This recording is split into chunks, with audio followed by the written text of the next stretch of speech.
Hello, everyone. Happy Wednesday. We're live for another Masterclass session. And today I'm going to be showing power users how to create a battle arena or a mini coliseum using the fantasy regional style. So we'll be making a map not too dissimilar from the one that you see on the screen. EVVALS, welcome. Some of my favorite people here already. I love to see it. So I drew a lot of inspiration from the classic JRPGs of the 1990s for this particular map. And so we'll be using that same kind of graphical projection or series of graphical projections to make this map. For instance, this is a mix between isometric elements and a what's called top-down oblique, which was used by a lot of game developers in the 1990s to kind of make it easier for players to visualize the field that they're playing on. So we're going to be drawing a lot of inspiration from that. So some of you might be old enough to have some nostalgia from those games. So you'll probably enjoy working on this map. This map is available to be cloned. You just need to go on the Explore page and go to the search field and simply type in Coliseum. I know the spelling's a little weird, but you can see it right here, Coliseum. And you can just clone and edit that for yourself. Okay, let's go ahead and get started here. I'm going to use the fantasy regional style. I'm going to go ahead and open it right up. And we're going to call it Battle Arena. Yeah, it's map time. All my favorite people all in the chat at once. Yes, I love it. With Ultra 4K, and we'll stick with landscape. We'll probably do some resizing later, but I'd rather have more space. I'd rather have to resize it than having to do all these changes. I think it's easier just to go with bigger, and then we can kind of scale it down as we go. Really just depends on the stamps that we're going to use. As always, if you have a lower end machine, don't use 4K editing, or if you have a rather large map, meaning it consists of a lot of different groups and stamps, a lot of brush strokes, it might start to get a little laggy. So if that happens, you just need to bump it down to like high 3K or even down to medium 2K, just depending on your object count. So we'll go with Ultra 4K since it's a brand new map and it probably won't be affecting the machine too much. There's going to be nothing on it. We'll go ahead and create a new map. Let this load up. Okay, awesome. Here we go. Take a step back, just look at the canvas here. Okay, so whenever I'm working on any map, I'm always going to want to do one thing in particular at the beginning, and that is I want to build from the ground up, right? I say this a lot in every stream, but it makes sense to start with your terrain and then kind of move your way up. Now, because this is a coliseum or battle arena, we don't have to worry so much about the exterior parts. Much of that is going to be blocked out. Maybe a little bit of the background behind the coliseum, we'll maybe have to make a little scene or something. But for the most part, we don't have to worry about that. So what we'll do is just start by building the foundations of the coliseum and then kind of move our way up. There's a particular stamp that I use quite often for making maps like this, and it's technically like a little pier right here called a quay. And these right here work absolutely fantastic. I use these pretty much all the time.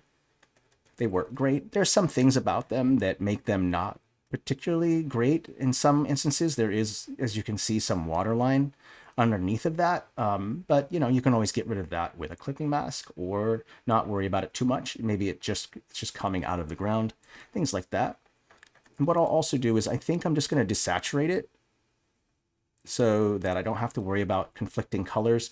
Gray is a neutral color, so it should work with all other colors because it's neutral, instead of me having to continue to change all of the hue settings of all my stamps to fit with the color of that stamp. So gray is always a good kind of color to work with because it's a neutral color. And what I'm going to do first is most of the combat is going to be taking place in the arena part of the battle arena. It's not going to be taking place in the bleachers where spectators or an emperor or whoever is sitting and watching. It's very rare that someone's probably going to be able to climb out of the walls and get out. Maybe there's some fantastical elements to it, but for the most part, most of the combat will take place in the arena. We can make the map more functional to where you can have combat take place on the upper floors of the arena. That's totally possible. But for the most part, most of the combat will probably take place in the arena. And I know that some of you might say, well, that takes away a lot of the functionality of the map. And that's fine too, right? Because this is the kind of battle map that you would use in like a special encounter. It's not something that you would use regularly with your players. Maybe you just want to show the grandeur of a battle arena, or it's a special thing, or it's a one-shot, whatever it might be. So these are kind of a more special type of encounter maps. They're not ones that I would consider the usual that people use. So what I'll do is I'm going to make an octagon, basically, or half an octagon shape. And I'm just going to put down some walls first, just so I can get the overall shape of the bottom part of the arena. That's where the combat's going to take place. So I look right here. This is about a good shape right here. Let me go ahead and add in the next parts. These quays work really, really well. Let's go with this one right here, and then this one right here. There we go. That looks good. About the right size. And we'll go ahead and scale it down a little bit, so that way I'm not taking up too much room. And so about this size is going to be where the arena is going to be, I would say. This looks good. And then what I'll also do is I'm just going to complete the full octagon here real quick, because I'm going to go ahead now and go to the shape tool, and I'm going to create the arena floor. I'm just going to use a clipping mask for that. All of this will change when 2.0 gets released. So, but for now, this is what we're going with. Go here, here, and what I'm trying to do here is I want to create a separate floor that I can paint. I go press enter, go plus. It should be a clipping mask. Oh, my bad. That is the stroke. Go to fill. There we go. Clip mask. And I'll go ahead and put this down a layer. There we go. And then I can also remove this. There we go. So now I have at least the ground here. And with these type of graphical projections, including isometrics, is that you don't want to show those front walls, right? So it doesn't make much sense to create this wall, or to create this wall, or to have this wall in front. And the reason why is because it's going to block, it's going to take up more of the room in which the combat is taking place. So just for the case of more utility, we just won't have these walls in the front. You only show the back walls, whether it's isometric or if it's also going to be top-down oblique. So I think that looks good. What I'll also do is I will pick a stroke, but I'll pick a texture or a stamp for it. I don't know about using that stone one. I could use a lot of different ones. Maybe we can turn the shadow off here. There we go. That looks good. And just bring the scale down a little bit, and then make it a little bit darker, because it seems like where the base of those stamps are, it's dark. So let's also do the same. There we go. And then our arena is kind of set up there, and I'll pick a texture that I want the arena to be. We could kind of pick one. Let's go with this just dirt texture right here. Go to foreground. We're going to fill. There we go. And the whole foreground is filled. So no matter where I move this, it will be filled out. Okay, so that part is done. So we have the arena part. And everything is going to take place down here. So we're kind of getting going here. The next step is I want to create tiers, like steps, that go up to the next level. And so I can just copy and paste all of these right here, or kind of move them to the side. And what I'll do here is I'm going to create like the first kind of step. About this size, and it needs to kind of line up with this as well. So we can go ahead and just kind of use the line tool to create this part right here. Just want to make sure they're kind of connected. That looks good. I think that looks right. And I can just use that same one on this side. Over here, next here. There we go. That looks good. And then we can start connecting these together. And what I'll notice here is that this needs to go up a little bit more, because you'll see here the difference in the width between this wall, and the width between this wall and this one. So we're probably going to have to take another piece and go up a little bit more. And we can use like this half size one right here, and that one should probably work a little better. And if I place it right there, I can even move this down just a little bit more. Let's go right about, let's try right there. There we go. That looks good. And now that I have that, that's great. I can go ahead and just copy and paste these and then just flip them. Let's see, not that one, this one. There we go. And then I can place it here. And then our first tier is kind of coming together, and I'll just copy and paste these two. And then we have that first tier kind of set up. And in fact, we might want to push this up just a little bit more, because there's a little bit more space. Let me see. I think that should be okay. Let me take these right here and go this way just a little bit. There we go. That works a little bit better. Push this up. Make sure that I want it to be, you know, that won't work. I'll have to use a little bit more as well in the last one. Let's move this out of the way. Here we go. All right, yeah, push this a little bit closer. There we go. That should work. Same thing with this one. Push it over to here. And we'll have to rescale the whole thing, of course. About there. And then let's go ahead and use a half a piece right here, I think. Should connect it right. There we go. And let's go ahead and make sure that it's all lined up properly. There we go. Delete that. That looks good. That first step is there. Okay, that looks good. Right, and I should fill in that bottom step with a clipping mask so that I can just kind of paint it whatever I want. So I'll just use the pen for this. This is great. I'm going to make sure that it's going to be the layer below. I want to turn off a stroke too. I don't really need that. And we're going to go ahead and paint the floor for this next level. And this level is going to be where most of your spectators are going to be sitting. But we're not going to use that texture for this. Make sure I'll have it kind of set to where I want it first. I think we want it to be... I think we can scale it up. Let's just get all the tiers done first. Okay, that looks good. And there should be one other level on top as well. So we'll go ahead and continue adding up to the next level. We'll just copy and paste this. That way I kind of have that there. I have these available, and I can put on that next tier. I'm just going to keep moving our way up, and when everything is set... actually, you know what? I think we don't need to add that bottom part. We'll just add a top level to it. So what we'll do here instead is I will push... Let's push it this way, like this. There we go. Face it the right way. And then we should be able to create this top tier part right here. If there's not enough room, you can also just stretch them. I can go like this and just stretch them a little bit to fit them to fit right. Same thing here. I'll copy and paste that. This is going to be that top level. We'll go ahead and add in those other back parts as well. There's that one. And then we'll kind of add, and I don't think there is a back piece, unfortunately, for these ones. So, but that's okay because we're going to cover it up with a clipping mask anyway. So it shouldn't be a big deal at all. Let's go ahead and select these right here. In fact, I'll just take these two right here and I'm just going to copy, paste. I'm going to group, create group, and then I'm going to flip it like this. And then I have this already set up for me just like that. There we go. I'm going to ungroup it. There we go. And make sure that these are all at the right layer here. Okay, that looks good. I might consider pushing this up a little bit more. I think it's okay. Let me just take a better look at it. Yeah, I think it's all right. Okay, let's go ahead and add that last one. Yeah.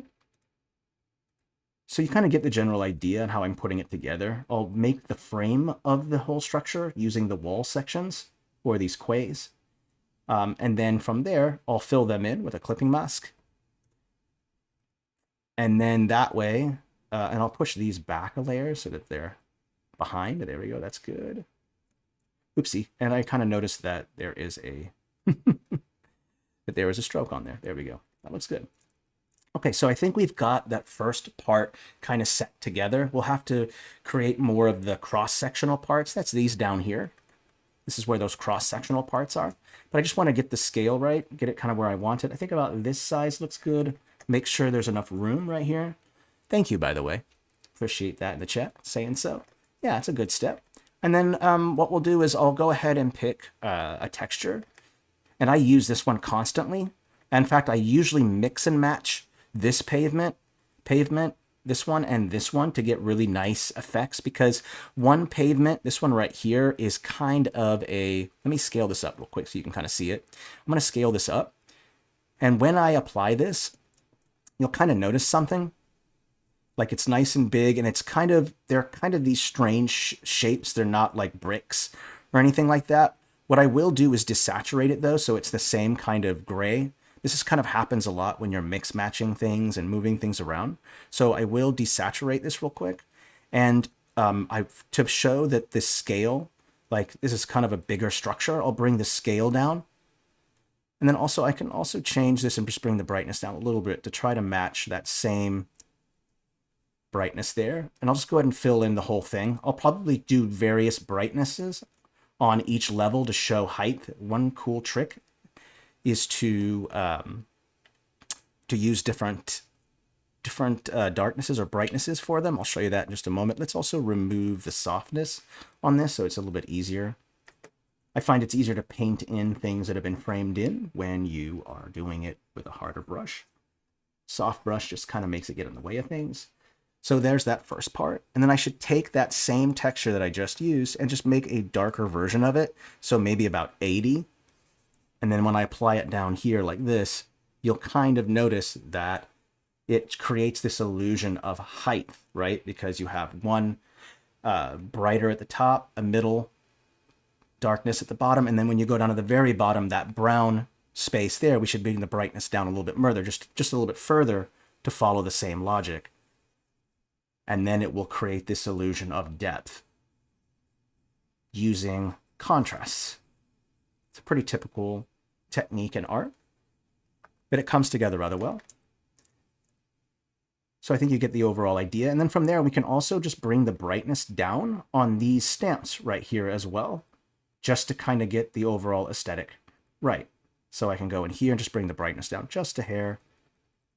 There we go. And these are a little bit brighter. Let me go ahead and line this up right. There we go. Okay. And these can be just a little bit brighter. So I'll kind of bring the brightness up on these. There's quite a few of them here.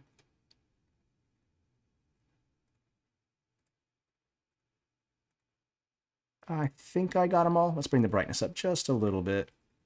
There we go. Okay. Now, there should be, following our contrast logic, there should be a sense of depth with each level. As it goes down, it gets a little bit darker. So, and we want to follow that same logic when we apply stamps on the ground level, on that middle level, and that top level. So stamps will be at their darkest at the bottom, and they'll be at their brightest at the top. So we're going to follow that same contrasting logic. I'm at 118 changes, so I'm going to save it before I get a little carried away. 1,000 changes later and then crash. Nobody wants that. So we'll quickly save, and then we'll go ahead and create the cross-sectional parts. We'll fix that.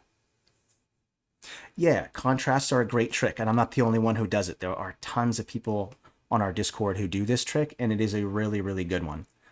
So from here, we should continue on the line work and kind of finish more of what's going to be underneath of this right here. I'm not going to do anything special underneath of it. I'm just going to show the cross-sectional, and I'm not going to go too much into, oh, maybe a cast shadow on the dirt. It's a great idea, first-time chatter.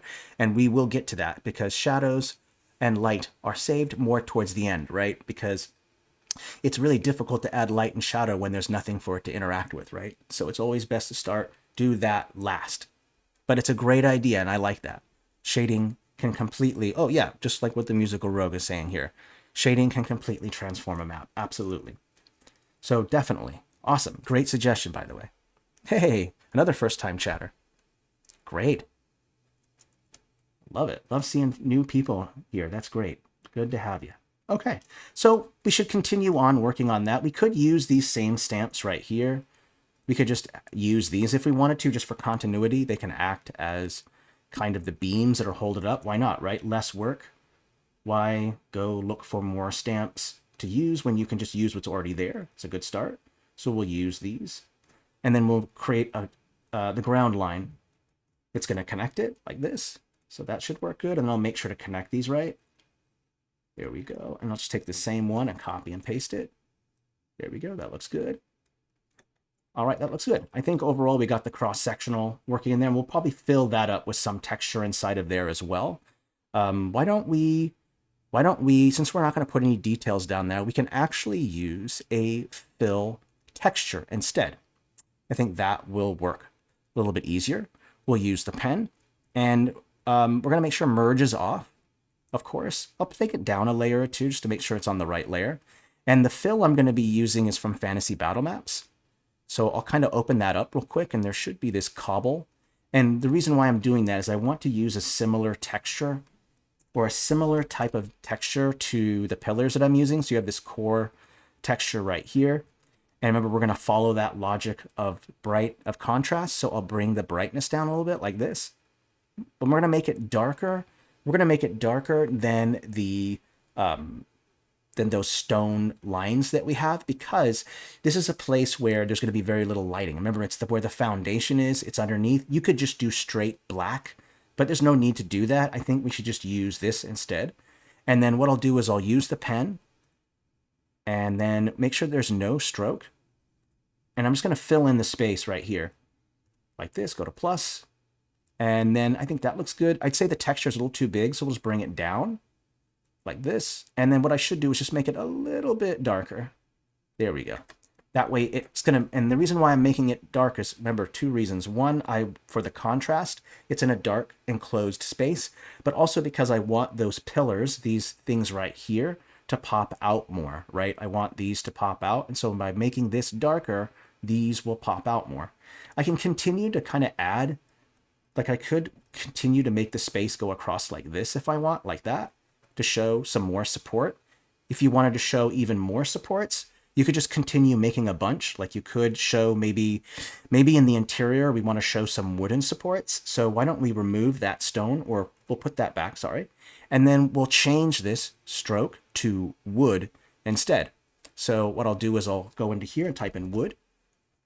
And the reason I think it's important to actually mix and match stone and wood is because that's what happened a lot in history. Like a castle, for instance, might be made of stone, but its fortifications at the top might be made of wood, right? For ease of use, quick construction. Well, stone is slow, right? If you're having a siege, then you need to make some quick fortifications at the top, right? And wood is the quick way to go. While stone is slow to gather the materials, wood is quick. And so we'll use this. We're going to follow the same logic. We're going to bring the brightness down.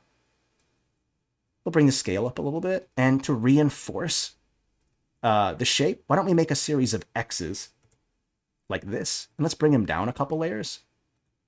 Oopsie, not too much. And I'll also turn off the shadows on these.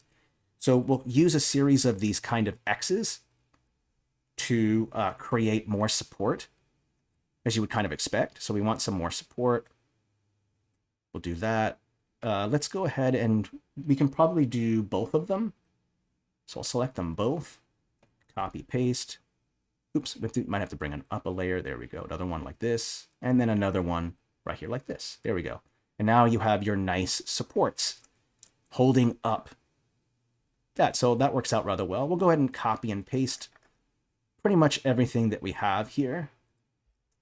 I might have to remove this. We're going to copy and, oopsie, this one right here, my mistake. I'm going to copy and paste this and just kind of move this over. And what I should be doing is kind of group this whole thing. I'll go ahead and create group, create, and then I can flip it and then move it back to here. And then there you go. Okay, so let's take a step back and just kind of look at it and just see how it looks. I think the foundations look good. I don't care for multiple X's.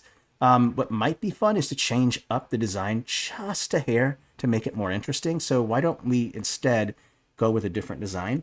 What I'll do is I'll go with a diamond shape like this, and we'll see if maybe that just kind of makes it a little bit more, I think could make it a little bit more interesting. Oopsie, we'll go up another layer. And this one will have to go up a layer. There we go. And then I can just kind of copy and paste. Because I might not want the top to be that same way either. Kind of might want something different. So I'll copy and paste that, open this up. There we go. Okay, let's go ahead and place this down. Okay, that looks good. Okay, let me just take a step back. One thing that could be done is those wooden pieces could be a little bit, they could be a little bit smaller, so, or be a little bit darker. Cool little trick here, I'll show you. Maybe I want to select those things without selecting anything else. If you go up to the select tool right here, you click V, and then you go up here and you click all, it will deselect everything, so that way I don't accidentally select anything. And if I just go to line, right here, you'll notice that I'll be able to select all the lines at once because it's all the lines that are there. So you'll see how helpful that is. I can do that. And then I can also do a cool little trick where I can just select one, hamburger menu, select all of this style, and all of those wooden beams will be there. And if I just bring the brightness down, there we go. Because the beams were a little too bright, I would say. So by bringing that down, you'll see the difference, how much better that looks. So, and then I can just go back into here and just kind of select just one of these, select all from this set. And then right under recently used, I just select it and then boom, all done. So all that work done in just a few moments. So I think overall, this is the good start of it. So this is good. Before we kind of add any kind of details, we should finish up the top part by adding something in the back. When it comes to using this top-down oblique style, it's generally nice to have something as a backdrop because with this style, you're seeing two faces, two dominant faces. Obviously, there's an isometric element here with this quay right here, but because you have this extra space in the back here, it's always nice to add some kind of decoration or something in the back to make it look nice. And one thing we could do is we could use a, let's use an arch. And that should work rather well. Let's maybe go with, this style, this arch right here looks good. I think this should look nice as a backdrop. What I want to do is I want to desaturate it. And we'll start at the top right here like this. And then I'll probably resize this a little bit, but I'll place a couple of these. You'll notice that there's a shadow that's on the ground there. Don't worry about that. We can get rid of that with clipping masks. We're not going to worry about it right now, but you can get rid of them. It's not too complex. I think we're going to have to move these over one this way like this. Let's put them up a layer. There we go. Right about there looks good. And then I should be able to put one more like this. There we go. That looks good. And then we'll start placing the other ones here as well. And then we'll add all kinds of details to kind of make this thing seem a little bit more seamless. One there, one right there. Okay, that looks good. We'll go ahead and push this across. There. Okay. All right. We'll get to that in just a moment. Let's go ahead and just kind of make sure they're connected right.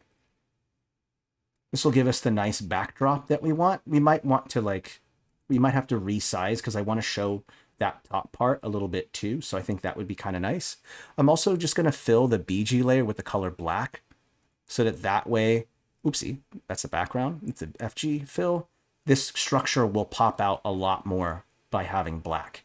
And also that blue color just doesn't really work very well. So this should help a little bit. Let's go ahead and fix this so it's not overlapping too much. I think that looks good. That looks good. And then we'll resize it in just a moment. Let's copy and paste this one. We should be able to fit this last one here. Maybe. Ooh, doesn't look like it. That's okay. We'll put something there in its stead. Okay, that looks good. Let's go ahead and keep adding some more elements to it. This pillar right here is a really nice one. It doesn't have a shadow to it, which is which I find super helpful. So we'll just desaturate it. And great places to put pillars are going to be like right here is a good location for one. Right here, here. And this is just going to add a little bit more kind of detail to the map by adding these kind of pillars here. Put another one right there and right there as well. Okay, and there looks good. And you could also add some pillars like right here as well, and then we'll take clipping masks and we'll hide them, so that way you can at least get some. You can get some of the pillar in the foreground, and I think that would be really interesting to kind of see that. So we'll stick with that, and I'll show you how to go about doing that as well. We could go right here.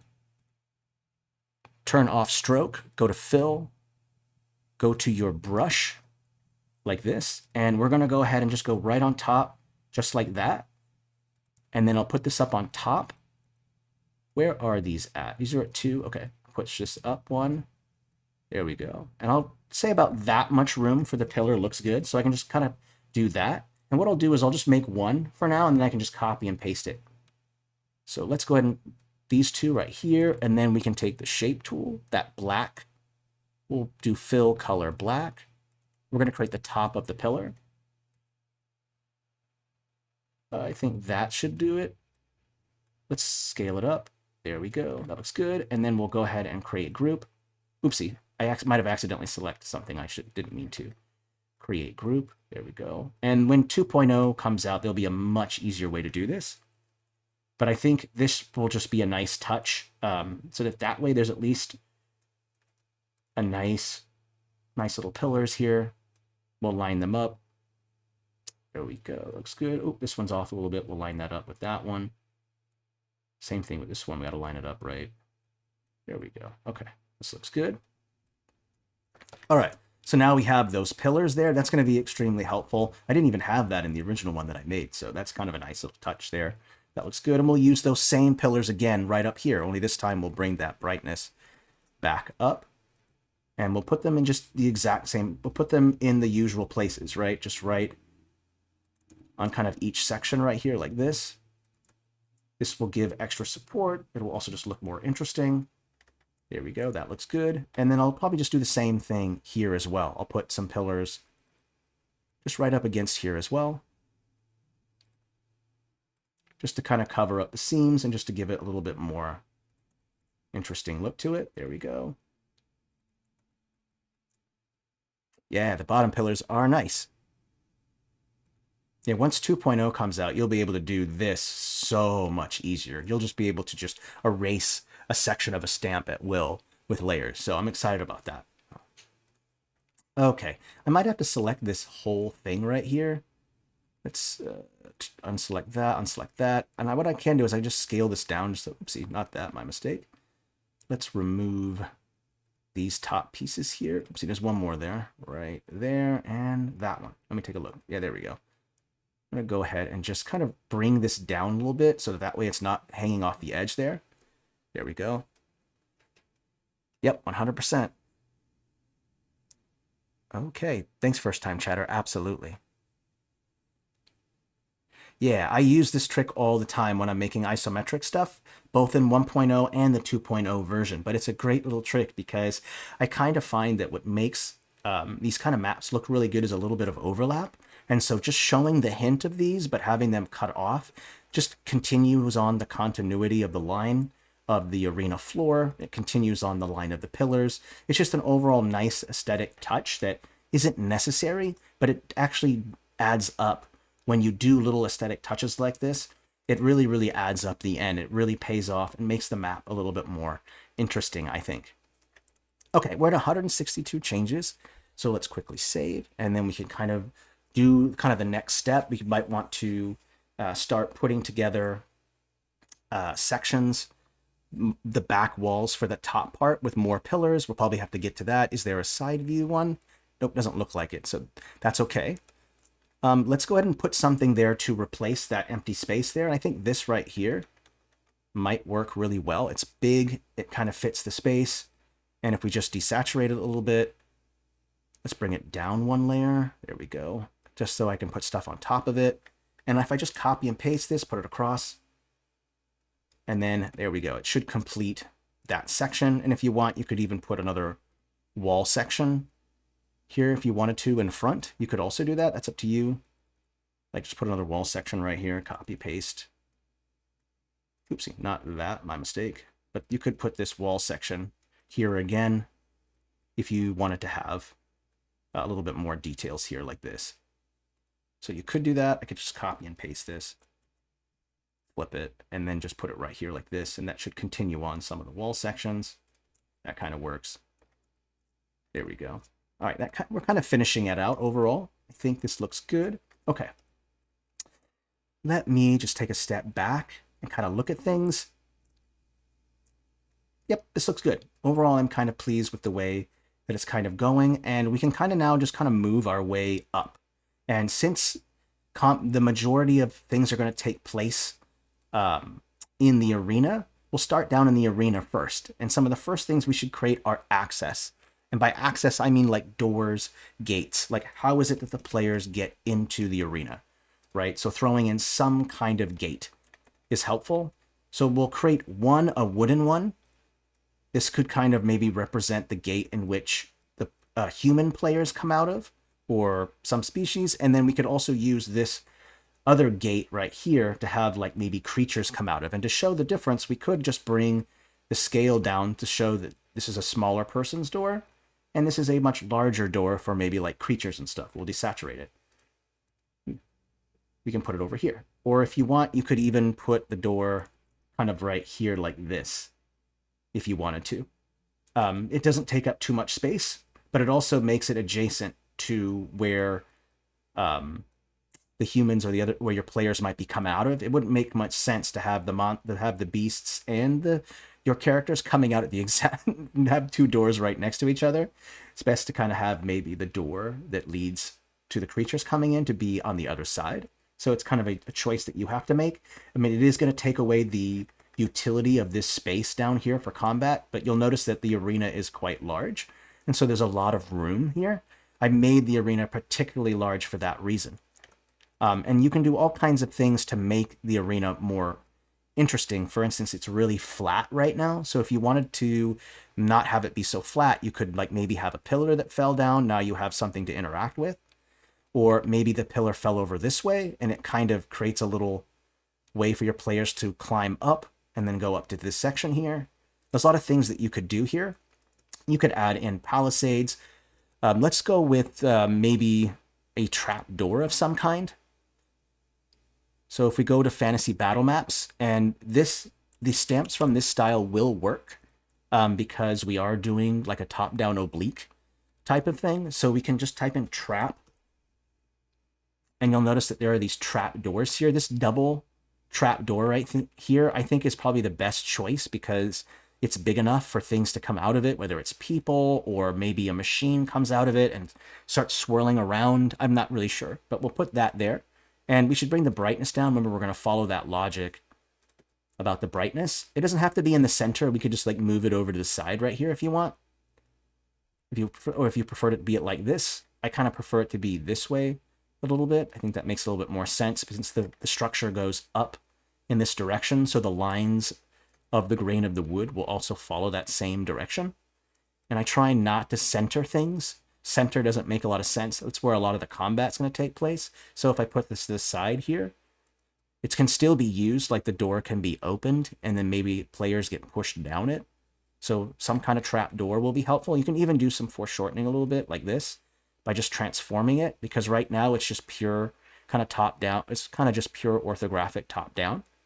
So the way to resolve that is just to kind of grab the hotbar. It has to be at 0 degrees for this to work, by the way.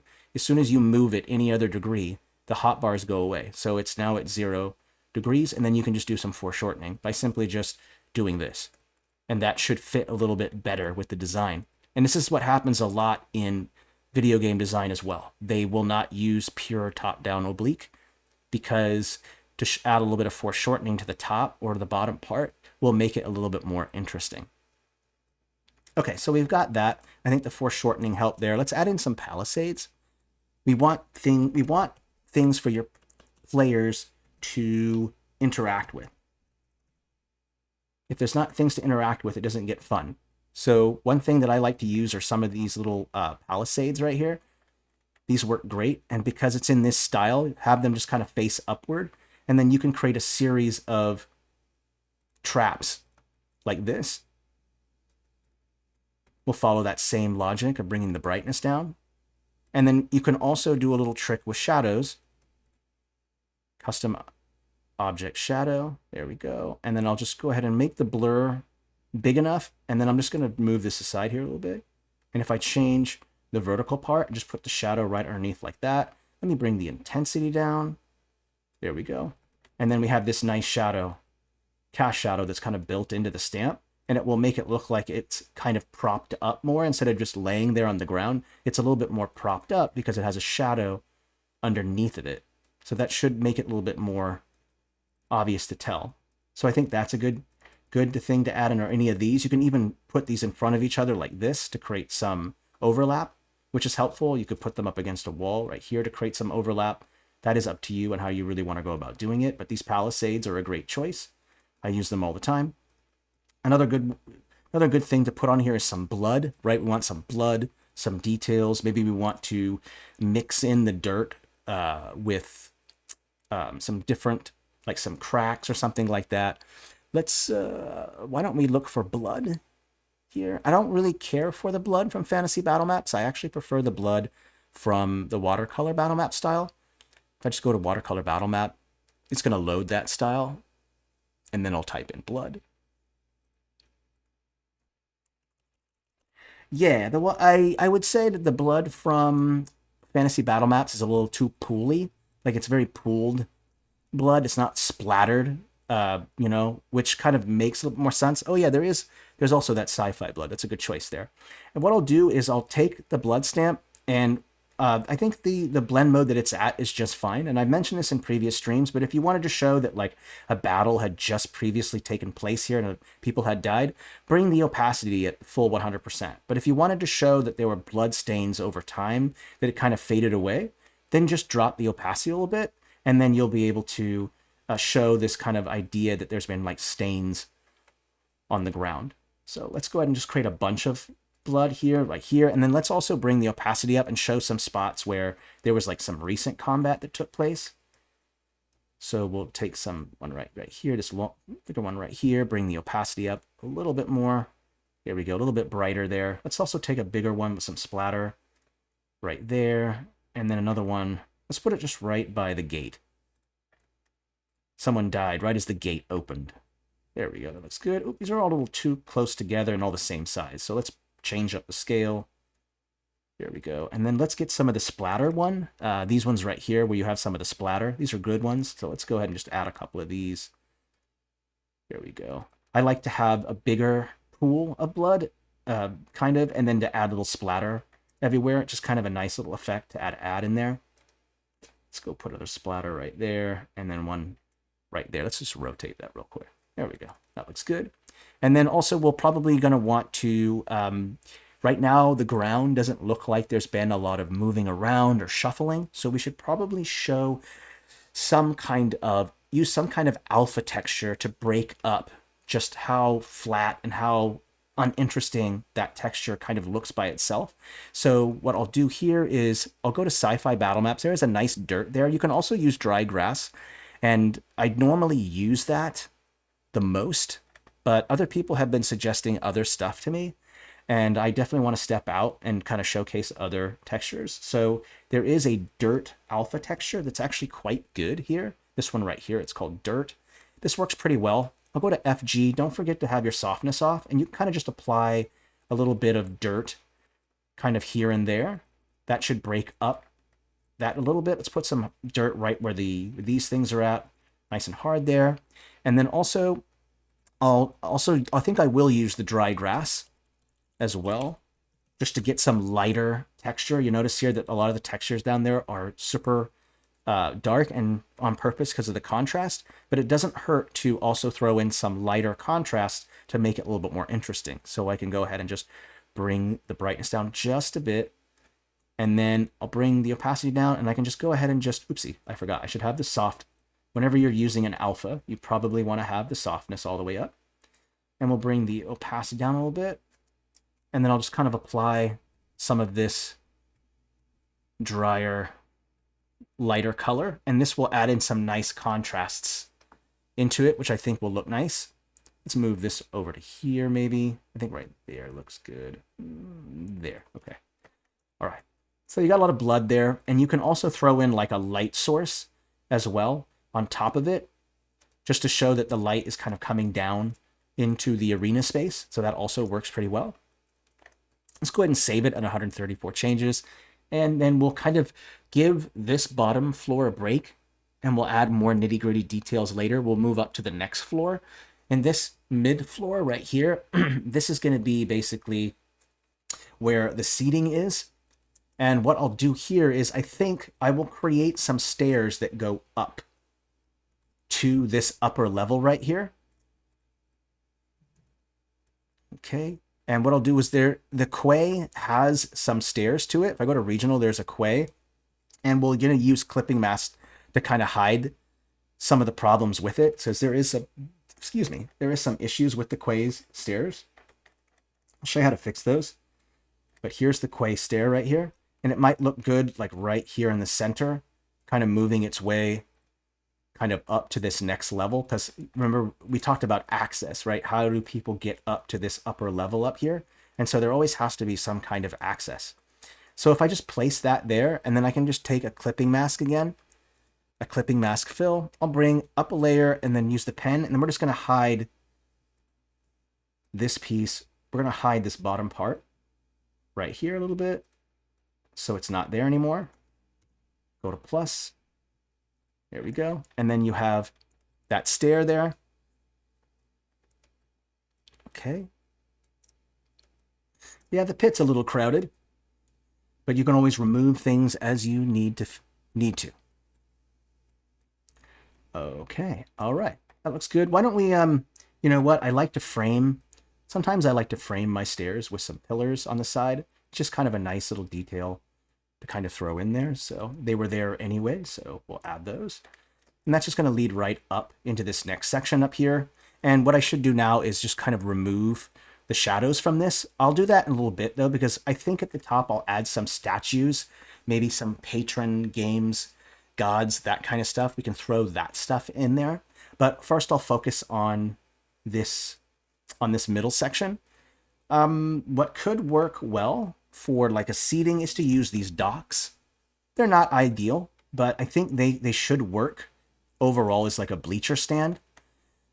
I think they should work well. We'll bring the brightness down because you'll notice that the stone that I'm using is a lighter color, right? And so to make these benches kind of pop out a little bit more, we're going to use that contrast trick. So if I bring it down a little bit, here I'll have that, and I can just kind of copy and paste these and just make a series of bleacher sections in which people can sit like this. There we go. Some seating there. Let's go put them up against here, so that way there's room for people to walk right in front. And then I can just kind of create group for this one, and then I can also create the group for this one. Copy, paste them. Where am I at for time here? 47? Oh yeah. It's going to take some time, but that is okay. And then I can just copy and paste this one and just flip it. And then there you have it. So now we have some seating there. You could create some details if you wanted to, by maybe grabbing some pillows from the fantasy battle map style if you wanted to. That's up to you. But I think overall this will work well for seating. I think, again, we want room for walking. So I'll kind of just rotate and move these a little bit to make sure there's enough space. Okay, that looks good. We should also maybe create some kind of railing that should go across, I think is a good choice. This one right here works really, really well. Let's try this one. I'll desaturate. And then what I'll do here is I'll just kind of create this a line of pieces that go across like this. I'll make sure to line it up properly. And then this should work. Oopsie. My mistake. We might have to go down a layer. I kind of want to select them all. So select all from the set and we'll go down a layer. There we go. Much better. Now I can kind of copy and paste these and kind of create this railing. It's a little bright, I'd say. It's a little bright, but that's okay. We're going to select them all again and we'll just bring the brightness down a little bit. But I think this should create a nice little frame around the top in the middle section here. Let's keep pushing these together as much as we can. There we go. And we'll probably add some kind of the same thing. Let's go add another one. Oopsie, my mistake. Right about there looks right. Okay. And then I'll just go ahead and select every single one from the set. Just bring the brightness down a little bit. There we go. Okay, now we've got that nice frame, and it kind of creates this nice frame around it, which I think looks nice. This will probably go over an hour, but it probably won't go too far. And I know all of you here who are regulars, I know you don't mind that at all. More Maddie time, huh? Okay, we'll let this save, and then we're just going to keep adding in some more things in here. I think those bleachers work fine. We could stack them. You could stack them as well. Like you could do this and copy and paste and then just stack them like this. You'd have to create the other part. I actually kind of like that a little bit more. We'll have to use something to fix that, and I'll show you how to do that. We might want to consider using a pole for that. Let's type in pole. Aw, thank you, Becca. Appreciate you. Okay. You could use a pole for this, like just put a pole right here. And then this could just kind of represent that next piece. Bring the size down, bring the shadow off, and just bring the brightness down.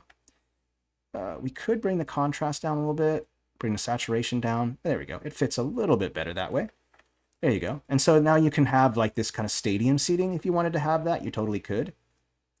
Let's go ahead and select all of them, create group. I'm not so sure how well that seating is going to work on the more horizontal, the vertical part. So we'll just see, but there we go. We have some bleachers there. That looks good.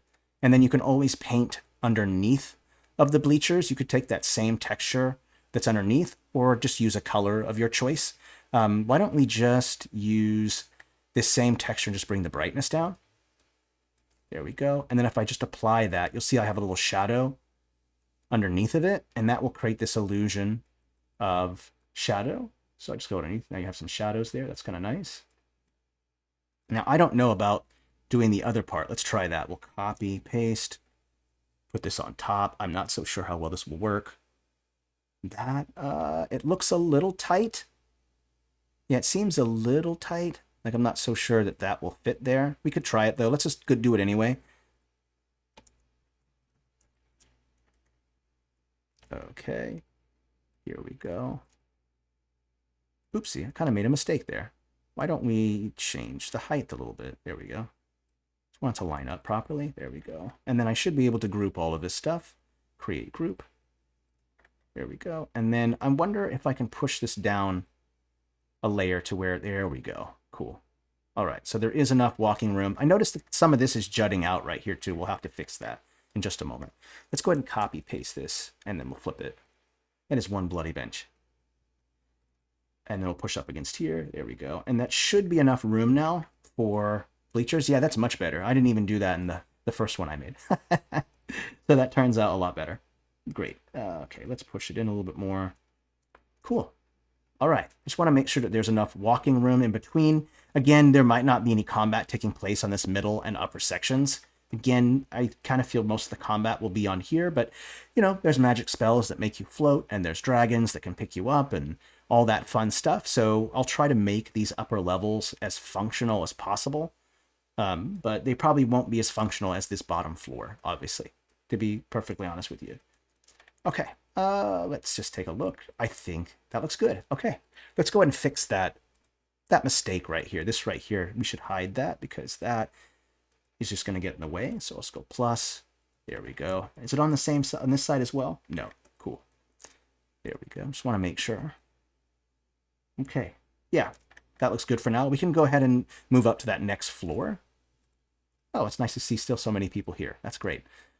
Okay, let's go ahead up to that next floor. I mentioned putting in statues, so it might not be a bad idea to maybe pick some statues that we like. I kind of like these ones. This is kind of nice. Could use that one. We'll desaturate it. What layer is this on? Okay, let's just make sure there's enough room for it to fit inside the pillar. It's a little too bright, so I'll just bring the brightness down just a little bit. And then I can just copy and paste these right inside of here like this. There we go. And then I'll just take that same one. We'll flip it this way.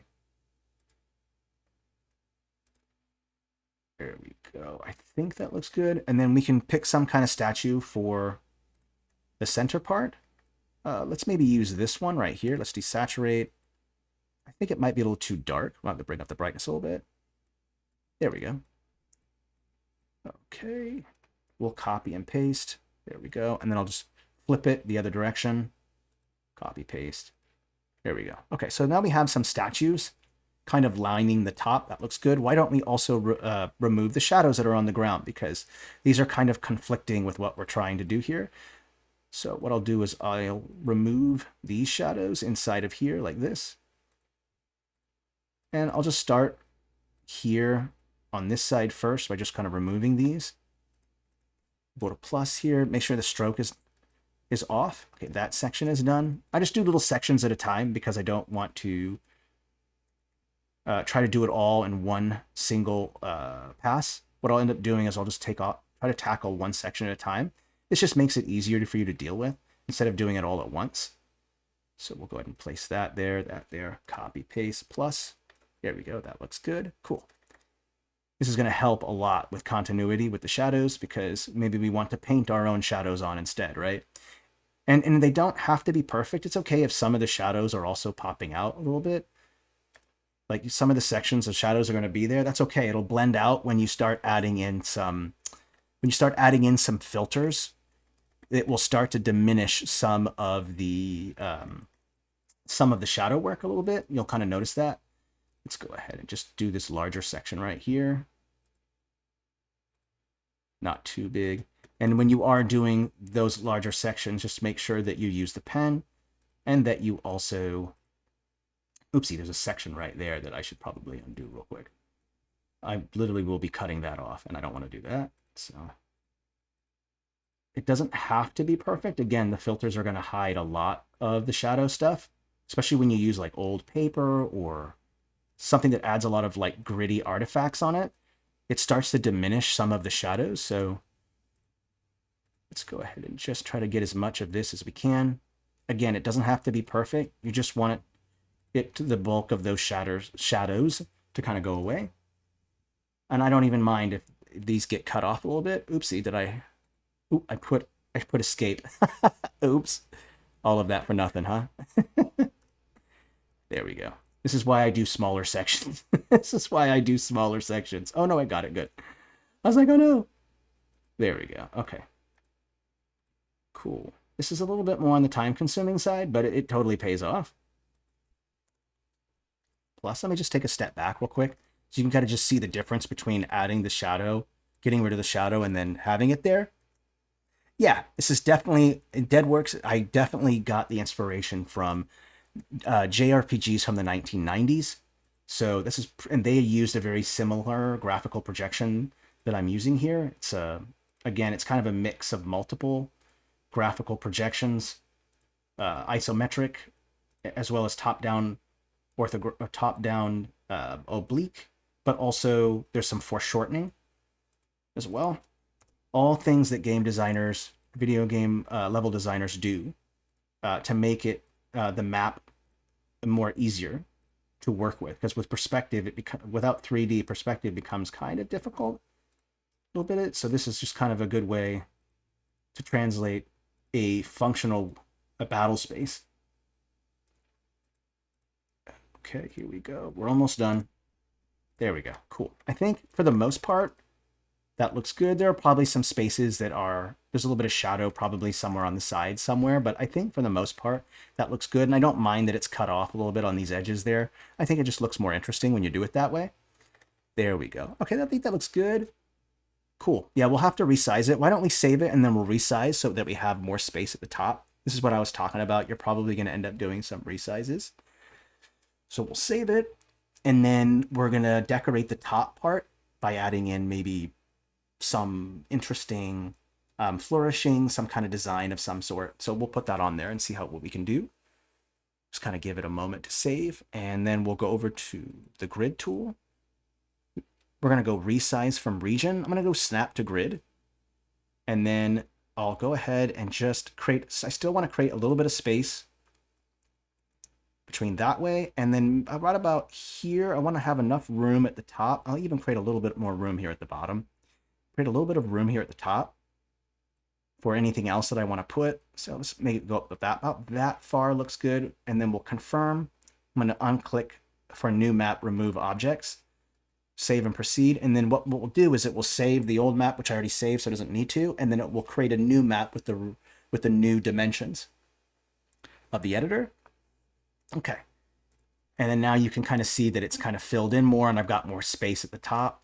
And then there's these things that I need to fill out here. I'm wondering if I could maybe place these in the back somewhere. Not sure. Let me try putting it up one. Yeah, I don't think that's going to work. I was just kind of double checking to see if I could put something there, but we're not going to worry about that. We'll use something else to hide that. And I'll show you how to go about doing that. Okay, so this we want to create something here at the top that'll make this kind of mess that we have here at the top, because right here you'll see that this piece and this piece, they're not connected. So there's like a couple routes that we could do to kind of do this.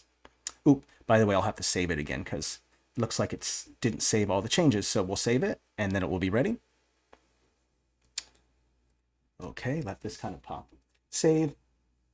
Yeah, the statues work. It's just the top parts, I think, that need to be worked on a little bit more. Oh, we're an hour in. Cool. We probably got about another half hour left in this, so that should work out great. There's a couple options here. One thing we could do is we could just use the same kind of like stone texture here to create a section at the top that's going to kind of create this continuity. So we could do that. Let's go ahead and push this up a layer. There we go. We could use that. We probably should desaturate it, bring the contrast down to kind of match more. There we go. Let me just see what this looks like here. Let me go ahead and put it down a little bit more. You know what? It didn't work right. Let me do it again real quick. I just want to make sure that it covers the whole thing. There we go. And then to right about there. There we go. Okay. So now at least we have some kind of continuity at the top part, and we can throw in more details as well to make it more interesting. But I think at least that creates that top part that we want. This doesn't even make any sense, this part right here, actually, even being here. I might even consider removing that. I'm not sure. How often do we stream? It's usually twice a week. Wednesdays are our masterclass, like today. And then on Fridays, it's for more general users, stuff that's not mix and matching styles all the time. And, you know, so masterclass is definitely something like this. And then on Friday, it would be like how to make a parchment map or something like that. So twice a week, sometimes we do more. It just depends. All of the streams are uploaded to YouTube, and I generally break them up into clips to make them more digestible. So, and sometimes I stream on Discord too, when I have some courage. So, okay. You know what? I do want to add some details up here. And what we could do is, because it's a masterclass, why don't we draw some items from the Fantasy Battle Map style? There are some nice statues from the Gothic style, I believe, the Gothic pack. We can go down here and you could see all the different styles here. There should be Gothic in here. Let me just type in, let me just take a look here. There should be a Gothic statue. And these will kind of work. Let me see here. Why don't we just type in statue instead and see if they pop in here. Fantasy Battle Maps. You know what? Oh, there they are right there. This right here, these might work. Like, these are kind of interesting. This one right here might work. It won't work in any other perspective except for front facing. Obviously, you couldn't put that there like that. It wouldn't work. But you could totally put it like right here because it's front facing, right? You could put that there, and then would you have like a little dove right there. Let's also desaturate it so it kind of fits in with the rest of it. Like maybe just like right about there. And then I can copy and paste these and then put a couple of them, like one right here, copy and paste another one right here like that. There we go. So now we have this nice kind of little design right here that it kind of makes it look a little bit more interesting. I think that looks good. Again, it would only work on the front faces. It would not work on these isometric angles right here, or pseudo isometric, I guess you could call it. Those won't work there. Let's add some more like flourishings. What might work really nice is maybe using a vine. And then what this vine will be is it's not an actual vine. It'll be like a carved vine. Like this one right here might work. And then if I just go across like this and just place this vine on here, and then I'll put it a little bit higher up. I'll turn off. Let's just desaturate it, bring the brightness up a little bit, bring the contrast down. And let's turn off the shadow. Okay, and then we have this kind of nice, kind of like ornate type of design at the top. And I can just kind of flip that and then just place it right here. And I have this really pretty kind of ornate design. And we can put it again right here if we wanted to, or you could put it up against this right here up top up here as well. Why don't we do that? We can just go right here and go all the way down like this. Ooh, looks like I might have to push this down a layer. There we go. And then I just put this just right on top, copy, paste. There we go. Now you have this kind of nice little flourishing on the side there that kind of adds to it. I think that looks kind of nice. And there's a bunch of other things that we could do here too. Like maybe we want to add some flags and stuff. Like kind of makes sense. Like we could take that same pole that we had right there and we can make our own flag. You could just take a pole like this.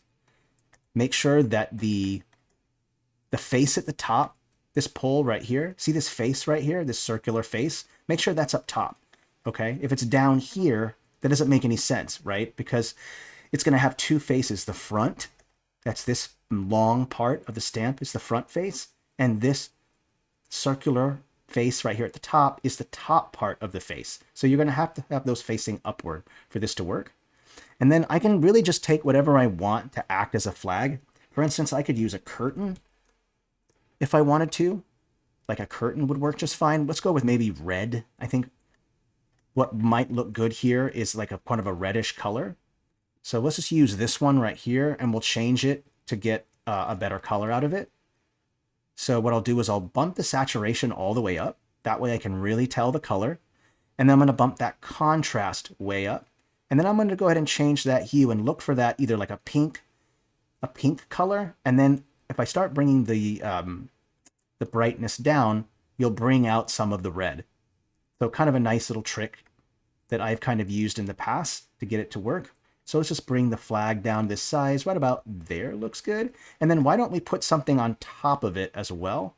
Like maybe a spike or something like that might be a good idea. Let's go ahead and push this down, set that up, and let's put a spike on top. Why don't we go with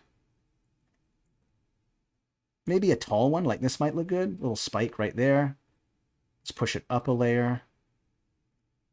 There we go. And then if I just select the whole thing, oop, that spike's a little too big. Why don't we use the smaller one instead? How about that one? That might work a little better. Okay, let's go with that. I'm going to select all these, make sure the shadows are turned off, and then just create group. And then you have a flag, and then you can kind of place this flag in various locations that you want. Like maybe you want to put one there, or you want to put one like right here. You want to put one right here. And you can change the flag to any color you want, by the way. Maybe you want to put another one right here like this. So now you have some kind of like flags at the top. We can put another one like maybe like right here. It kind of blocks some of the walking at the top, but that's okay. And then you won't be able to see. This will go off a little bit, but now you have some kind of flags here, kind of waving in the wind. Yes, our Discord community is Discord community is incredible, without a doubt. Okay, let's go ahead and quickly save it. And I think what we should do from here is we're at that stage where we can just add in the final bit of details. You know, for instance, we want to think about like, how do people get up to that second floor there, right? Like doesn't really explain how this second tier, like how people get to and fro. And so if I add a little gate right here, this will explain access on how to get from those lower floors, the ground floor, up to here. So it's always good to have that. You could also just bring the brightness all the way down. And if you just wanted to make your own, you could just use this, bring the brightness all the way down, and it will create like a black like hole. So you could always do that too, instead of having a gate. I'll put a gate on this one, but this one will be open.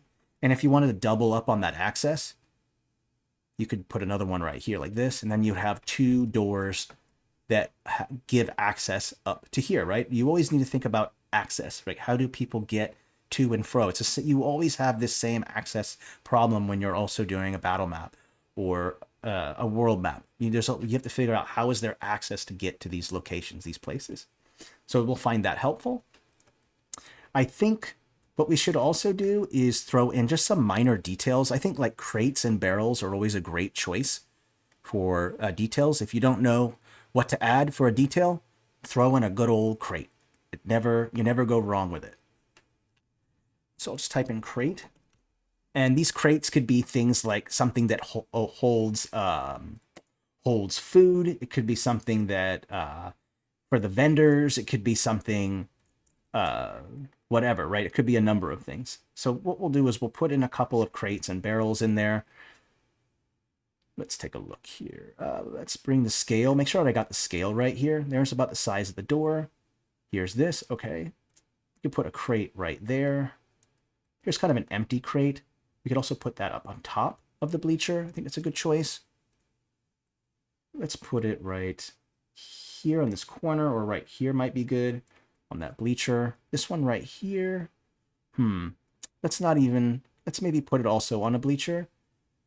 And I'll bring the brightness down a little bit. There we go. Let's also go to the barrels. There we go. Let's put like a little bit of a barrel right there. Maybe that's for like wine, for people drinking. Put another one like maybe right here. I think that looks good. Those crates could represent a number of things. Vendor, stuff, whatever. I think those look good. And I do want to show a little bit of movement, like people walking around a little bit also up here. So why don't I change some settings a little bit. Let's maybe bring the brightness up a little bit on the dirt so it's a little bit brighter. And then I'll just kind of apply just a little bit of that, a little bit of dirt up here. Not too much, just a little bit, just to kind of show that people have been walking around outside and they're kind of walking around. Let's also bring the brightness up a little bit more and just add a little bit of dirt up here. This is kind of where people go to like maybe pay tribute to a patron god before someone they're betting on in the fight. So kind of makes sense up here to have all these various gods up here to send some kind of worship. You could, to show that there's some kind of worship going on, you could put some scrolls and some coin, right? Like this is an offering. Maybe there's a prayer written on the scroll in front of the gods, asking for a prayer for maybe someone has a sibling that's in the games and they can't get out. And so they're doing prayers to a patron god to get them out. So a lot of different things that you could do there. Let's get a scroll. And these will work just fine from fantasy battle maps. And I'll just go ahead and place them just right here on the ground like this. Let's have some leaning up against here, one like this. And let's add another one over here. These are going to represent, like I said, the prayers of the spectators, kind of hoping that their champion, their select person will win in the fight to come. Let's throw another one like maybe right on top, like right there on top of it like that. Just a couple details like that can look really nice. Lean them up against here. I don't recommend doing it this way, straight like this, because you'll notice that there isn't the face of the scroll, that second face there. So you should try to rotate it a little bit this way to kind of avoid that problem. Let's put one over here like this. Why don't we also add in those coins? So I type in coin and some coins should pop up. There's that one. Let's also do some foreshortening with the coins. So I'll transform, go to height. And now I have these coins here and I can kind of place them. Some up there. Let's put some like maybe on the statue itself up here. Maybe a couple coins over here. There you go. This will kind of represent, again, the offerings to the gods for whoever participant, right? So I think that will work out great. Nice little detail to get in there and be nice. Okay. 88 changes. Let's quickly save it. And then where are we at for time? 4:14. Let's spend another 15 minutes. Let's go ahead and add in lighting and shadows. And there's a lot of different ways that you can kind of go about doing this. Since it's I'm running out of time here, I only got 15 minutes left, I think I'll use the top layer for this. You don't have to use the top layer. You could clearly use shadows. You could use all kinds of, you could use shapes, lines. There's a lot of different ways to do shadowing. So it's not the only way. Now, I'm not going to worry about trying to do a really complex shadow, like a complex cast shadow. What I'll do is I'll just use shadows to kind of represent, to kind of create a little bit more depth so it doesn't look so flat. We can do a more advanced cast shadow tutorial because just doing this cast shadow alone from one particular angle would take probably about an hour. So I'm not going to go for super complex shadow. I'm just going to go for something really, really simple. Some drop shadows, so ambient occlusion, just to kind of make the walls pop out more. So what I'll do here is I'll just kind of select everything and just kind of create a group. I think it should, actually what I'll do is I'll just lock it. So it should be locked now. I won't accidentally select anything. That's that first step. And then from here, I'll probably want to choose a color that I want to be shadows. Black is a shadow that you could use, but you could use any color. It doesn't have to be black. It could be purple. It could be blue. It's art, so you can kind of pick and choose what you want. I'll probably just go with a darker version of gray for now. Not going to worry about it. And what I'll do here, I know I'm going to be getting a talking to later. We'll go to the top layer here. Let's go with about 34%. I'm going to set the top layer to darken, I think. Let me just apply real quick to see what it looks like. I think that looks okay. Okay. Let's go down to about 31, and I'll make this shadow just a little bit darker. There we go. Okay. So when you're doing some basic shadow work that's not like a cast shadow, you can start with ambient occlusion as being one of the first shadows you can paint in. So ambient occlusion is going to be like a shadow at the base of the wall. So if I add this, you'll see a little bit of a shadow that I'm adding at the base of the wall here. This is going to be kind of helpful for creating that first bit of shading. And you'll see what that did right away, right? It started to cause it to look like there's a little bit of shadow on that edge there. And then I'll just add in a little bit smaller brush at the very base of it and go down across. And then you have this nice drop shadow here. Now, to show that a wall is taller, you can make the shadow thicker or bigger. So if I wanted to show that this wall, I could go ahead and go in like this and just make it a little bit wider like this, just to show a little bit more height there. And you can see already that it starts to cause that area to pop out a little bit more. Look at the difference between the area that has shadow and that doesn't have the shadow, right? It starts to have an impact on it. So we should do that same logic that we just did here, right? Let's add in some ambient occlusion along this space right here. We want to probably put some along here, just to get that ambient occlusion in there. There we go. Same thing here. I'll probably add a little bit of ambient occlusion here, some shadows underneath here. Right now, I'm just assuming that it's high noon right now. That's pretty much what's going on here. I'm kind of assuming that it's high noon because I am painting on these shadows with just ambient occlusion. Let's go ahead and bring that brush size up a little bit more, and let's go ahead and paint in that shadow work all along this ledge here, and that should help to make these things pop out a little bit more. There we go. That looks good. Let me just take a step back and look at it. You can already see that that gray shadowing already caused it to kind of pop out a little bit more. Just adding in just a little bit of shadowing can do quite a bit. The next step we can also do is we can put a little bit of light sources down, right? Because we do want to have some kind of light source. And because it's facing straight down like high noon, then we can just put the light source just directly on top. So we'll go ahead and use this one. I'll put it on the highest layer like this. There we go. Let's also do a little bit of foreshortening on it.